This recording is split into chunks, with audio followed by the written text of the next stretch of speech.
Hello and welcome to Talk Your Game. It's just finished. Crystal Palace 2, West Ham United 1. Late winner there from Jordan Ayew. We're here to talk about the game, talk about the highlights, talk about what went wrong. Got joined by Gonzo on holiday.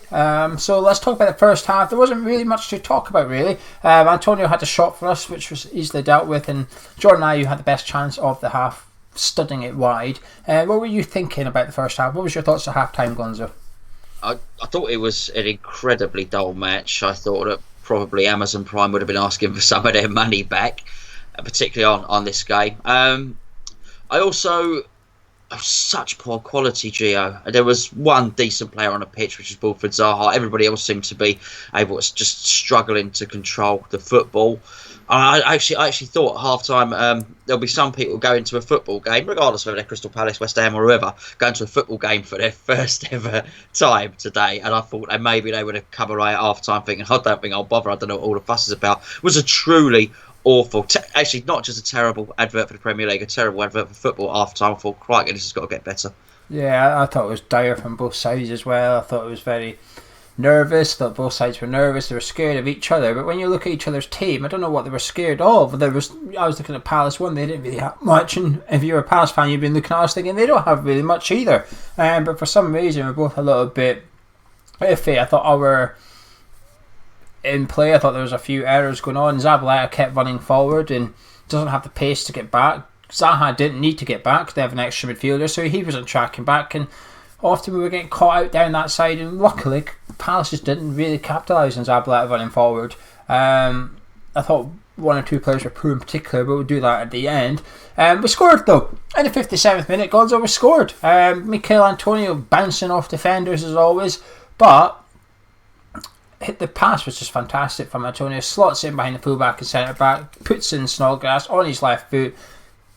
Easy chance, but at the same time, you've got to do what you've got to do, and Snodgrass tucks away 1-0 West Ham. Yeah, easy to miss though, got to say, particularly as I think as he struck it, he had to put some curl on it with his left foot. He was almost seemed to be falling backwards at the time. Easy to sky that, easy to put it wide. He finished it really well. Was a lovely deft curling pass from Antonio there, who hadn't been he'd been playing with a handbrake on a little bit up to then. I felt Antonio, and he seemed to come into his own a little bit then. Certainly, we hadn't had the same dynamism between himself and Sebastian Haller up front, I thought. So it was more difficult for him to get into the game. And I thought he really imposed himself well. But you weren't expecting that little bit of a cultured pass at the end, were you? But it was a good goal. That was a very, very good goal from us. There's no doubt about that. Clever little joke you just slipped in there. It took me a second to get it. Actually, it did. Yeah, I wasn't going to go with the second part of the joke. I'm wishing that I said something like the defenders were crashing off Antonio instead now, but that was quite a good one. Lanzini came on for Pablo Fornals. I mean, we'll leave this substitution part to then. In the 68th minute, though, Checo Chiari gets his first goal for Crystal Palace. I mean, the ball comes in, Ayew sort of heads up, and it's a composed position from Chiari, to be fair to him. He takes his time, side puts in, it's 1-1. Yeah, I guess there must have just been miscommunication or no communication between Ogbonna and between Cresswell there, because Ayew's probably bigger than Cresswell, but he certainly shouldn't be beating Ogbonna in the air. But he managed to get between a pair of them. I think it was very much a case of both of them after you, Claude.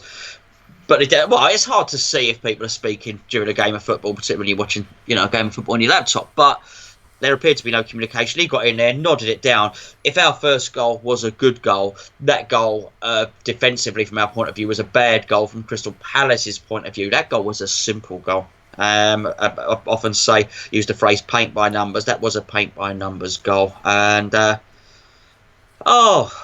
you knew what was on the cards after that, really, didn't you? Because we were, honestly, absolutely terrible, Geo. Absolutely disgusting goal to concede, really. Anderson replaced Sebastian Haller, and then in the 77th minute, though, I want to mention this, 77th minute, Connor Wickham was put through 1-1. Top save by Roberto. Yes and no. He should have never made the save. I think Zaha's son wonderful player. But as Wickham sort of burst through, if you watch the game, if you watch that thing again, Zaha stays too close to him. What Zaha's got to do then, if Wickham's here and they're running on goal, Zaha's got to do that and make it really obvious that his pass got to create more width. And he just stayed too close, and it almost made it impossible for Wickham to play that pass. It forced the decision upon him. He'd hesitated. Yes, Roberto did rush out and do well, but we never, and Roberto should never have got a chance. That should have been 2-1 at that point, really. I thought that was pretty much one of the few things Zaha did badly, and we're quite lucky that that Wickham's not very good as well. I'm surprised he's still in a Premier League squad, really. And in the 90th minute, 2-1 Crystal Palace. What a goal it was, though. Jordan Ayew, he sort of does that 360 thing on Declan Rice, then he skips between both centre-backs. He just goes through the middle of them. And then when you thought Chiati was composed, well, this was extra composed. He sort of remembered. I think he remembered what Connor Wickham did. Connor Wickham goes in, Roberto comes flying out, goes to guy, and Roberto does fantastic. It's world class, and Roberto doesn't do anything wrong for the second goal either. But what I'm saying is, Jordan Ayew just remembers that Roberto come flying out and committed himself to the ground. So Jordan Ayew thought, you know what, I'm going to stand up and let you commit yourself again, and I'm just going to dink it. Dink! 2-1, but what a goal from Jordan Ayew. It really is. When it comes goal of the season, I wouldn't be surprised if this is one of the 8 shortlisted for it. However, show me a goal, I'll show you a mistake. And how the hell does he get through our centre-backs and Declan Rice with about 2 moves? I know it was something out of the Messi handbook, but you didn't have to stand off him like he was Messi. No, maybe they didn't, and I thought it was maybe just not quite as good as Eden Hazard's goal against us, but it was up there. It was a sensational goal, an absolutely magnificent display of football, Geo. If you watch when he goes through, very much Balbuena does that, stands off, takes his hands up. But it was, I think there's lots of ways that we can blame the team for lots of different things. I wouldn't overly blame them for that. I did think it was a sensational goal, and probably Crystal Palace, even though he's their top scorer this season, probably wondering why he's not done a little bit more of that, you know. But what wonderful. Crystal Palace probably thinking, well, if you can do that, why don't you do it more often? And we have players with technique who should be able to do that, in Fornals, in Lanzini, in Felipe Anderson. But we've seen precious little of that sort of thing. Got to hold your hands up. Brilliant goal. Perfect timing for them. End of the game. A good win for Crystal Palace. I think you could see a goal coming, though. I think as a West Ham fan, you can feel it coming for Palace. But watching the game, you could see someone was going to score. That wasn't finishing 1-1. It was getting end to end, and the game was getting stretched. Tired legs were creeping in a little bit. And this is where it comes down to the individuals on the pitch and the managers at the side saying, well, one of you are going to have to win it here. One of you is going to have to do something. Whether the manager changes something or whether the players pull something out. And it was a Palace player at the end of the day. But it was in the 89th minute. There was a good 10-15 minutes before that where the game was up for grabs almost. The question really was, who wants it? Who's going to do something? And Palace almost said, well, you can have until the 90th minute before we actually go and do something. What you got? And, well, we had a couple of deflections of crosses go out for corners. Snodgrass had that chance. Fantastic block by the young left back, Riderworld or whatever his name is, the young Dutchman. But we got beat, Gonzo. Where's it gone wrong? What's your thoughts on the game? Where's it gone wrong? Everywhere, really. Let's be fair. Crystal Palace are a bit decimated by injury, really. They had a fantastic right back. Didn't replace him. They've got Kelly there. Yes, I know Kelly played right back for Liverpool for some time, but he's not a particularly good one. He's not somebody that gets up and down. So I think they've got a square peg in a round hole there. They went and bought McCarthy in the summer. They didn't really need him. I didn't think. They don't really seem to have much. I often look at Crystal Palace and they've got a good balance to their team. I don't look at it now. They're without Benteke there. I think they banked a lot on getting Batshuayi, and it never happened. I think there's a lot wrong with the composition of Crystal Palace's squad. There won't be too many teams that go to Selhurst Park and get dominated in terms of possession, territory, and passing accuracy and whatnot by Crystal Palace. Well, today Crystal Palace had 20% more ball possession than us, pretty much, something like that. They had over 170 more passes than we did. Their pass accuracy was 10% better than ours. They had more shots than us. They had more corners than us. Apart from fouls, any statistic you want to pick out of that game, Crystal Palace were topping the charts on. They won because they were better than us. And whilst I totally agree, if the geezer Van Aanholt's replacement hadn't done the sliding interception, I think Snodgrass may well have stopped that.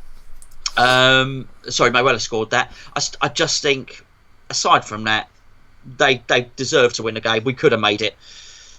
It could have been 2-1 to us at that point. The game could have had any scoreline. Could have been 1-0, could have been 1-0, could have been 2-1, which it was. It could have been 2-0.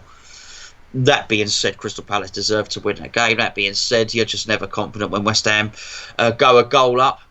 I would have been happy with a point, because I think a point away at Selhurst Park, even regardless of the fact that they've got square pegs in round holes, and I think a funny old squad at the moment. Roy Hodgson knows how to drill a team. It's what can I say? I don't really know what to say. There we go. We find ourselves again 1 point above the relegation zone, and possibly going into the next game, maybe after the Leicester game, we may well be in the relegation zone. It's completely predictable, and very, very West Ham. It was a pretty poor performance today, mate. It was very disappointing. I thought, when I was watching it first half, I thought, you know what, we can just get to round about the hour mark. If we can get the hour mark 0-0, I'll take it right now, because I thought we've got Lanzini and Anderson on the bench there. We've got two players, pace, direct, they've got the flair in there, they can score goals. And I thought, if we can get into the last half hour with them two ready to come on, I thought we've got a really good chance here. They're game changers, both of the subs. Maybe not Lanzini on form, but ability-wise, certainly. And I've been wanting to see Anderson come off the bench, because he keeps getting subbed off. I want to see him get subbed on and go up against a tired defence. So we scored at 1-0. I thought, brilliant. Now, Pellegrini, this is where you get a bit crafty. This is where you actually go for goal number 2. This is where you get a counter-attacking team ready. You've got two players out wide who are slow, okay? They've done their job. They've worked hard. They've put their shift in. We're now 1-0 up. You now have an opportunity to turn your 4-4-2 into a counter-attacking 4-4-2. Even go 4-5-1 and have Lanzini and Anderson there ready to burst, and maybe even pull Antonio to the right midfield or something. Because Antonio was tracking back at times. Even though it's not his job, he was helping out defensively. At one point, he could see Zabaleta was gone, so he went all the way running back after Zaha and stuff. So I thought, here's your opportunity to go counter-attacking. And he took off Fernandes upon Lanzini. I thought it was a bit like for like that. I thought it's not really going to change much, and I sat there thinking, well, what are we going to do? We just kept playing. I thought, but we are not 1-0 up because we've done anything fantastic. We're 1-0 up because we've had a rub of the green, but because Antonio's pulled out a pass and Snodgrass has put in a lovely finish. That was going to happen for either of us. But it was almost like Pellegrini got the rub of the green against Hodgson there, because neither manager was getting one up on the other one at this point. It was quite a fair battle, I thought. Neither manager was really demonstrating a tactical, clever, cunning plan of that. It was quite what we expected from Palace and West Ham. It was literally happening in front of our eyes. All you have to do is go back to the last West Ham game, last Palace game, pick up both teams' performances and put it together, and we were witnessing that. There was no surprises from either manager. So this is where Pellegrini, do a surprise, just do something. I know Snodgrass has just scored, but I'm going to say this now. I thought he was rubbish up until he scored. I thought he was giving the ball away. I thought Zabaleta was getting caught out, and Snodgrass was just, I know he's a bit slow, but I don't think he was busting his ass to get back. I thought Rice and Noble were covering Zabaleta more than Snodgrass was. No, I thought he was a bit poor, so I thought, well, I know he's just scored, but this is your opportunity. Get him off and get Felipe Anderson on there. Get Anderson out on the right, up against a left back who has played about 1-2 games in about 2 years of football. Okay, he's a young lad. Get him out there and test him. Put Felipe Anderson up to him and say, this is the guy. You've been waiting. You need a chance. You need a bit of luck, Felipe. Here's your bit of luck. You're up against one of the most experienced left backs in the Premier League this season. Okay, you're not going to get a better opportunity. You're not going to go up against this guy next week. Next game, you're up against Ben Chilwell of Leicester, one of the best left backs in the league. This is the left back to go up against. But it never came. We just sat there twiddling our thumbs. I thought, well, this is just asking for trouble a little bit.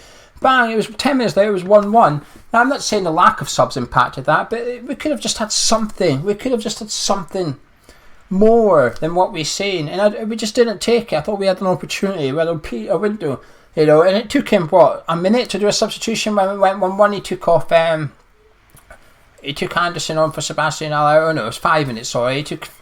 So he does a sub quickly when it went 1-1, but I just would have liked to have seen him be a bit more adventurous almost. I think 1-1. If it finished 1-1, I think that result at the start of the season is okay. You said to me in August, you draw at Selhurst Park. I said, yeah, I'll take that. But considering we got beat at the London Stadium by them, considering the league position of us, the form of both teams, I'm not sure a point would have been enough today.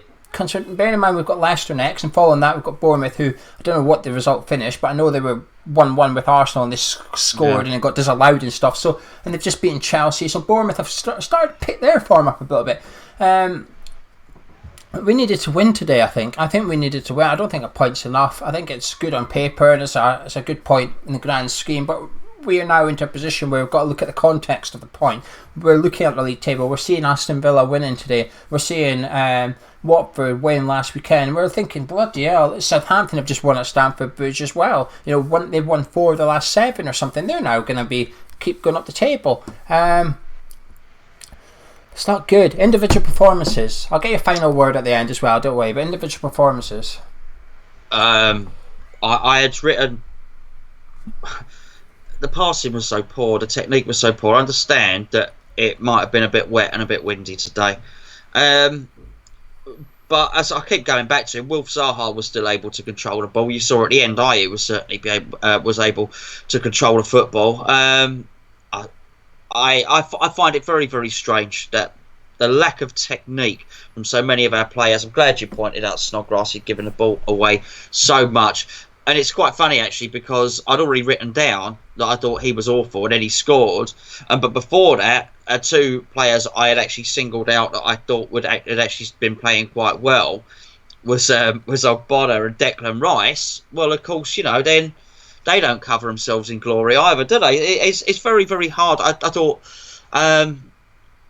Haller was quiet, back to quiet Haller again. I thought he tried to come deep on a couple of occasions and win the ball back, which is, I guess he's under instruction to do so. Not really what you want to see from him.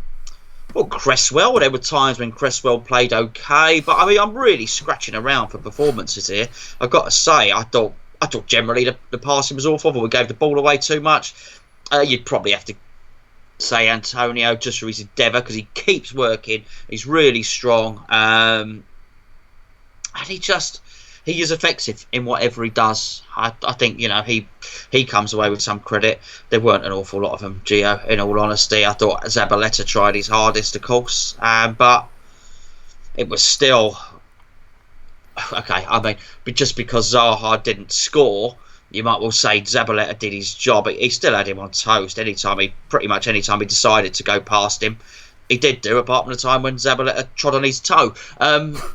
It was just a bad all-round performance, I guess. Roberto, what can you say?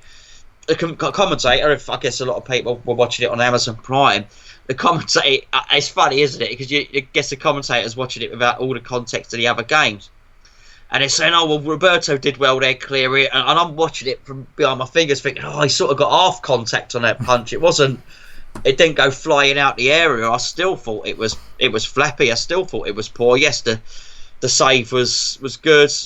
I thought they possibly could have tested him a little bit more. We were lucky with when MacArthur went wide at one point and he mucked up his cross. Thought we were in trouble then as well. I thought there was another point where Wickham allowed it to roll out when he clearly thought it was going to be a corner to them, but it wasn't. Thought we were lucky then.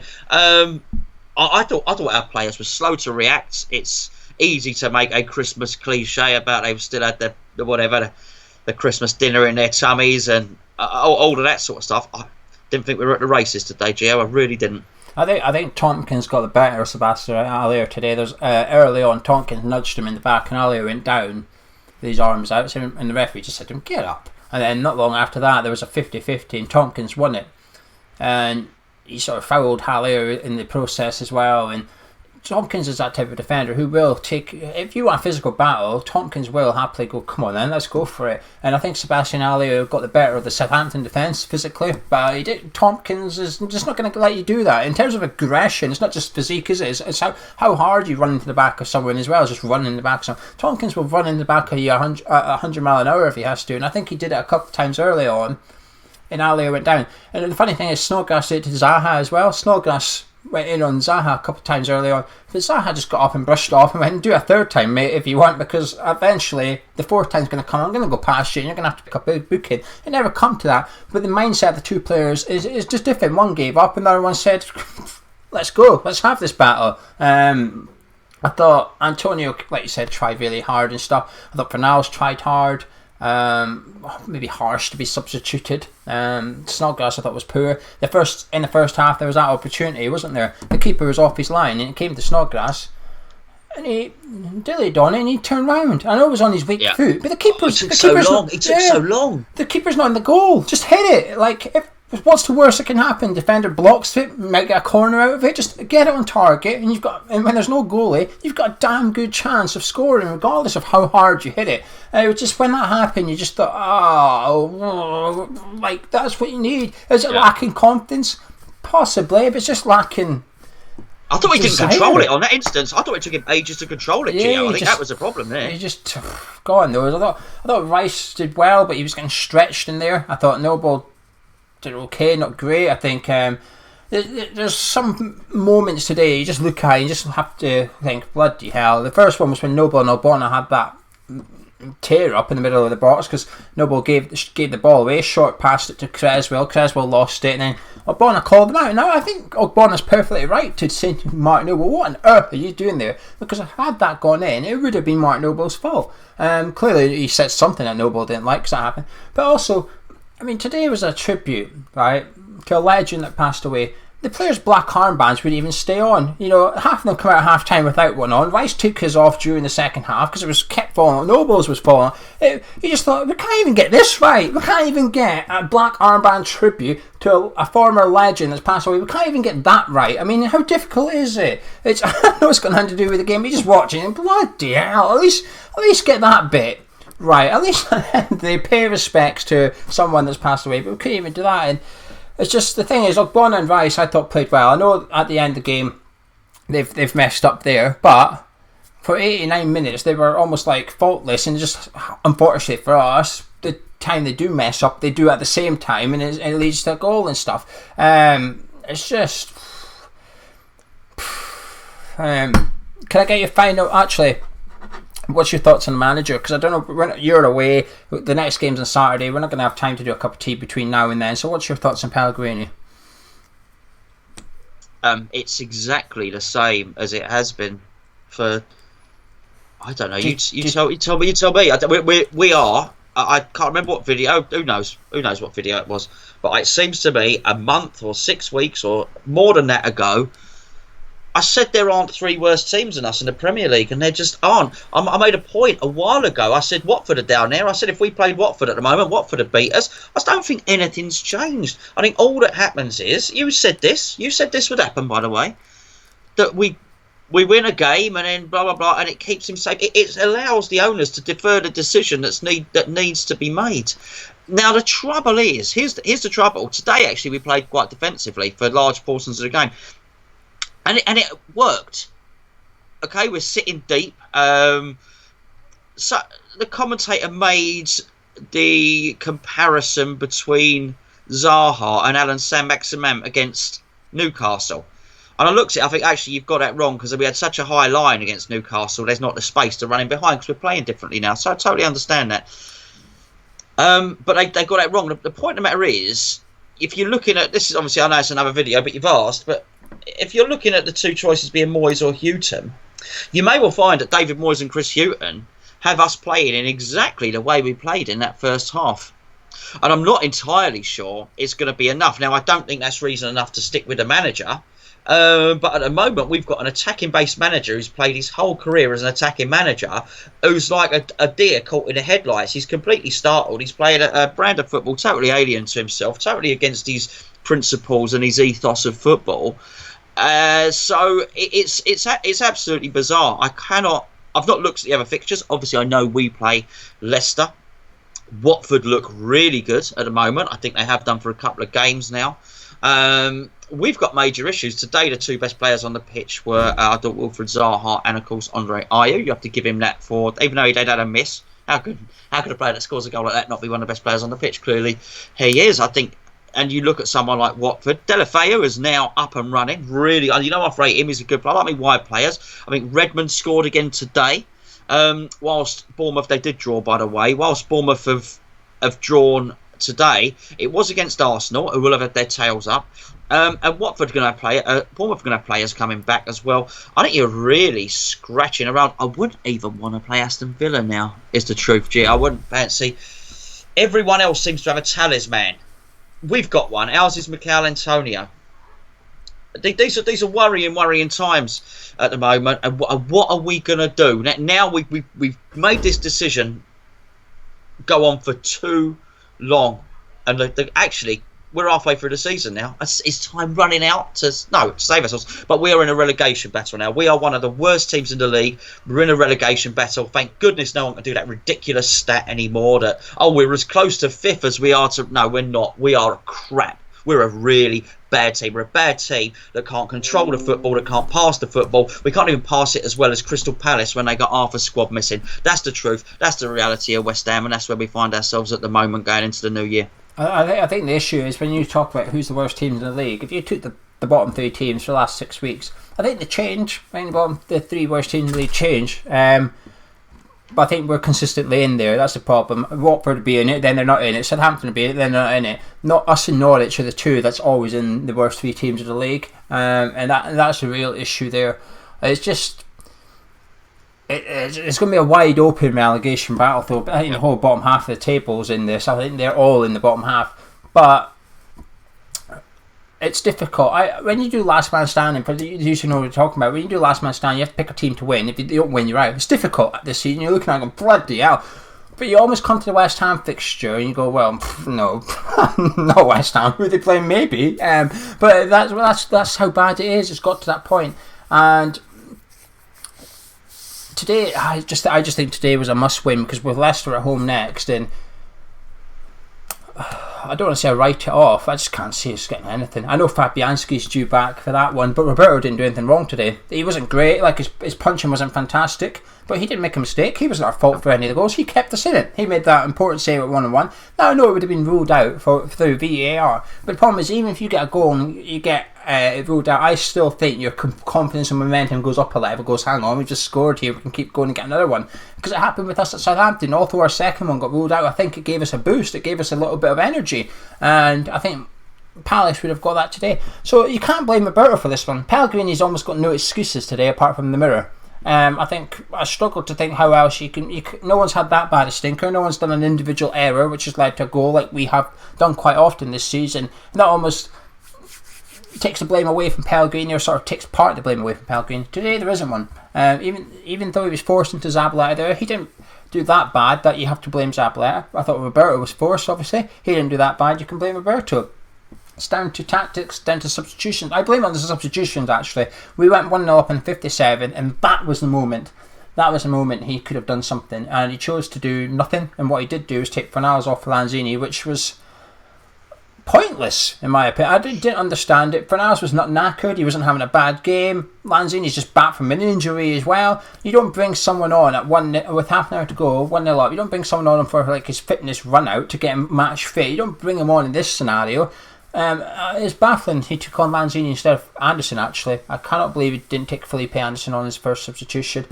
It's just not a good time. Can I get your final words, and if you've got one, a hammer of the match?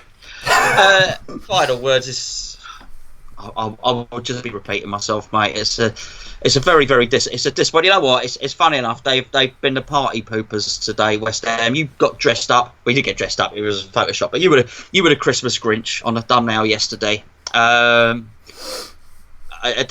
I mean, if anything, Roy Hodgson was Scrooge, and we were Bob Cratchit without a pot to piss in, quite frankly. A terrible. It's not rude. I don't want to be so melodramatic ruins everyone's Christmas. Hope everyone's a good day yesterday. It goes on and has a nice new year. But I tell you what, that's a massive downer on today. Massive downer. If I had to give, as I said, Rice and I thought Ogbonna were in it, because I thought they played okay, but there are mistakes there. I think if anybody didn't make a mistake, it was probably Mikel Antonio. So if I had to give the champagne to anyone, I'd probably give it. So I probably wouldn't give him champagne, to be fair. I don't want him to drink drive. I'd probably give him a sat nav or something like that instead. What else can you say, mate? Bad day. Leicester up next. The thing that bothers me about everything is you look at it and even the table still. I said about the 5 points. The table is still telling a little lie at the moment because we've got a game in hand. It's the game in hand against the best club team in the world at the moment statistically. So you say Leicester's a write-off. Maybe that's a write-off as well. So. It's time to worry, mate. It's time to worry. I think it is very, very worrying because of the results have gone this week, and I do wonder that'll push the chairman. But at the same time, they're going to look at it. I think we've got another game on Saturday. It's not really enough time, and Fabianski's back. They had that excuse, didn't they? Mid-December they had this excuse 2-3 weeks ago. When Fabianski's back, then we'll judge him. Well, the thing is, can you wait till then? It is Saturday. What happens if we lose against Leicester? Because the thing is, I think we might beat Bournemouth.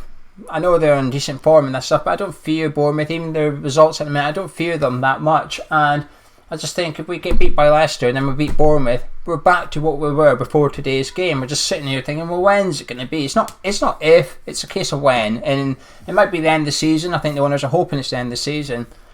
It's a big fucking gamble to take waiting until then. It's a massive gamble. Anyway, we'll be back tomorrow with our Leicester preview, which is the day after tomorrow. Games are coming thick and fast on this one. Fabianski may be back. Fredericks will be back. But we might see the same old West Ham like we have today. Man of match for me, Antonio as well. My final words, just disappointing really. Disappointing. Today was a must win. We didn't win it. Drop a like on the video if you enjoyed it. Subscribe if you're around here. We'll see you tomorrow. Catch you in a bit.